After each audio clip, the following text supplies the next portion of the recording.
આજ રોજ આપણે મોરબી શહેરમાં છીએ અને મોરબી શહેરમાં આપણે એક એવા મહાત્માની મુલાકાત લેવાના છીએ જે છેલ્લા 50 વર્ષથી અંધશ્રદ્ધા ચલાવી રહ્યા છે.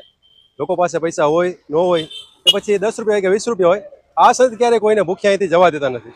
જેમનું નામ છે બચુ બાપા. મિત્રો, વિડીયોમાં આપણી સાથે મોરબી શહેરના જલારામ બાપા એવા બચુ બાપા જોડાઈ ગયા છે.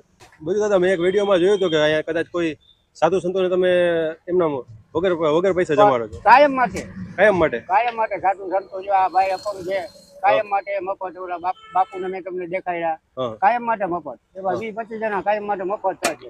એમની પાસે રૂપિયા નહીં લેવા. અચ્છા, મેં સાંભળ્યું છે કે કોઈ પાસે પૈસા ન હોય તો તમે આજે અત્યારે ખવડાવું છું, પૈસા આપેલા લઈ લ્યો છો. થોડોક 2 મિનિટ ઠપકો આપું કે ભાઈ તું આવો જુવાન જળ ને તું કમાતો નથી, આમ તેમ. ના ના, બરોબર. ખવડાવવાનું કરે. ના ના, બરોબર. આજે પણ કોઈ 10 આપે 20 આપે, તમે પ્રેમથી જમાડો જ છો. પ્રેમથી કોઈ જાતનું એના સામે નહીં જોવાનું કેટલું ખાય છે. ભાઈ કાંઈ નહીં આવે 30 રૂપિયા આપે છે, એના સામે નહીં જોવાનું.